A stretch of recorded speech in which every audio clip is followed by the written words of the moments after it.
جبریل تو جانتا ہے یہ کون ہے فاروق اعظم کے بارے میں؟ تو حضرت جبریل کیا کہتے ہیں؟ کہتے ہیں یا رسول اللہ، یہ حدیث سن کے اپنے کلیجے میں ٹھنڈ ڈالیے گا۔ کہتے ہیں یا رسول اللہ، اتنے لوگ عمر کو زمین پہ نہیں جانتے جتنے آسمانوں پہ جانتے ہیں، اور یا رسول اللہ یہ آپ کا عمر وہ ہے اور اس کا مقام اور مرتبہ یہ ہے۔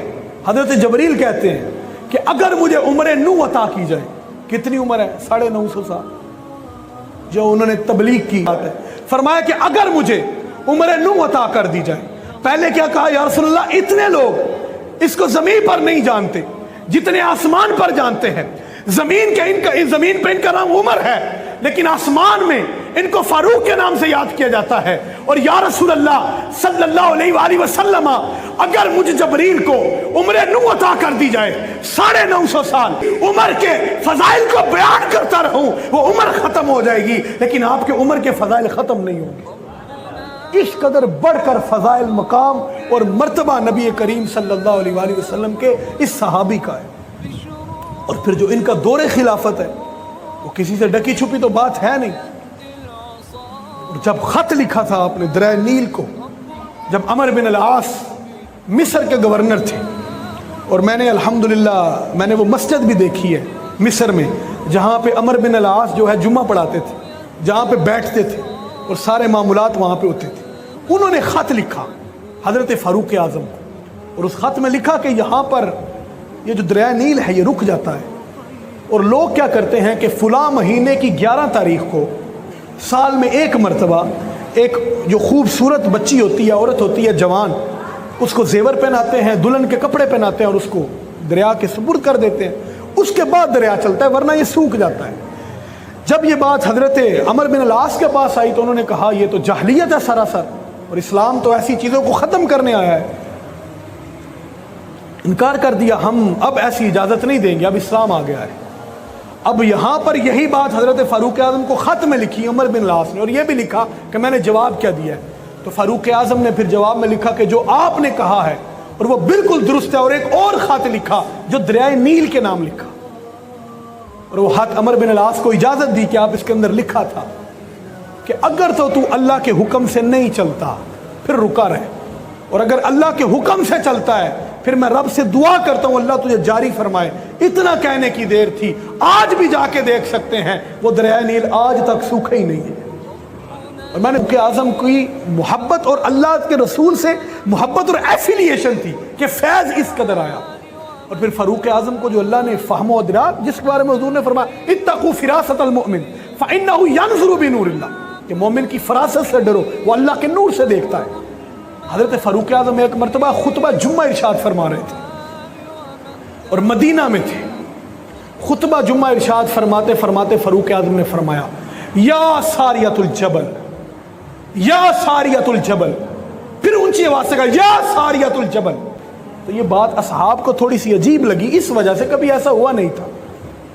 بعد میں پوچھا گیا اس کی کیا وجہ تھی، تو آپ نے فرمایا کہ میں نے اس لیے کہا ہے یا میں کہتا ہوں اگر عمر کو مدینے میں بیٹھ کر ایران نظر آ جاتا ہے تو کوئی عالم ہے، تو سرکار کا پھر حال کیا ہوگا؟ یہ شان ہے ان کے غلاموں کی، سرکار کا عالم کیا ہوگا؟ تو جب کہا نا یا ساریۃ الجبل، یا ساریۃ الجبل، تو بعد میں پوچھا یہ کیا آپ نے کیا تھا؟ تو آپ نے فرمایا کہ ایران کے اندر اس کا اس وقت صوبے کے اندر تھا، صوبہ تھا آذربائیجان، اور آذربائیجان کہ آگے جو شہر تھے اس کے اندر کسی پہاڑی علاقے میں جنگ ہو رہی تھی، اور حضرت ساریہ کون تھے؟ یہ بھی ایک صحابی رسول تھے، اور یہ وہاں پہ جنگ لڑ رہے تھے، اور حضرت ساریہ جس پہاڑ کے سامنے جنگ لڑ رہے تھے اس کے پیچھے سے کافر حملہ کرنے والے تھے۔ تو حضرت فاروق اعظم نے فرمایا کیونکہ وہ ان کے اوپر حملہ کرنے والے تھے، میں نے ساریہ کو مدینے میں بیٹھ کر کہا ہے ساریہ ذرا پہاڑ کی طرف دیکھ، کافر تیری طرف برے ارادے سے آ رہے ہیں۔ اب مجھے بتائیں کوئی سپیکر تھا، کوئی مائک تھا، کوئی ٹیلی فون تھا، کوئی فیکس، کوئی ای میل، کوئی ٹویٹر، کوئی انسٹاگرام، کچھ بھی ایسا تھا نہیں تھا؟ تو پھر ماننا پڑے گا یہ محمد عربی کے غلام کا حال ہے تو ہمارے آقا کا کیا حال ہو؟ وہ ساریہ کے متعلق حضرت فاروق اعظم نے ان کو بتایا کہ یہ ہوا۔ کچھ دن بعد خط آیا، جب خط آیا خط کے اندر ساریہ نے ایک عجیب واقعہ لکھا، انہوں نے کہا کہ فاروق اعظم کو کہ آپ کی دعا سے اللہ نے ہمیں فتح سے سرفراز فرمایا ہے، لیکن ایک عجیب معاملہ ہوا ہے، جب ہم ہارنے والے تھے کہ مجھے یہ آواز آئی کہ کوئی کہہ رہا ہے یا ساریۃ الجبل، تو میں نے پہاڑ کی طرف دیکھا تو اللہ نے ہمیں فتح نصیب فرمایا۔ پاپا نے بتایا یہاں پر عمر فاروق نے ممبر پہ بیٹھ کر ایسا کہا تھا، تو یہ فاروق اعظم کو اللہ نے مقام اور مرتبہ اور فراست عطا کی تھی، اور کہ جتنا بھی مال آتا تھا فاروق اعظم اپنے ٹھوکر پہ رکھتے تھے۔ اور یہ کسریٰ کا جب اور 60,000 فوجوں نے یہ جب مدائن فتح کیا، 60,000 کے قریب فوجی تھے، اور حضرت فاروق اعظم نے جو 5واں حصہ نکال کے پھر جو ان کو دیا تھا وہ 12,000 درہم ایک فوجی کو دی، اور 60,000 لوگ تھے۔ آپ اندازہ کریں کہ درہم اور دینار سونے چاندی کے ہوتے ہیں، کتنا مال ملا تھا جب مدائن کو فتح کیا۔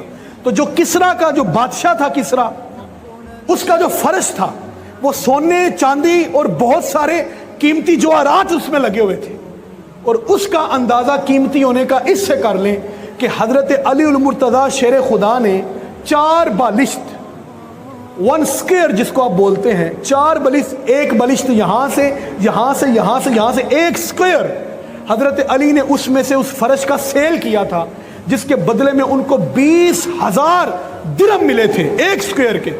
اور وہ کتنا تھا؟ وہ سارے کا سارا فرش تھا، بہت بڑا کی کوئی ضرورت نہیں۔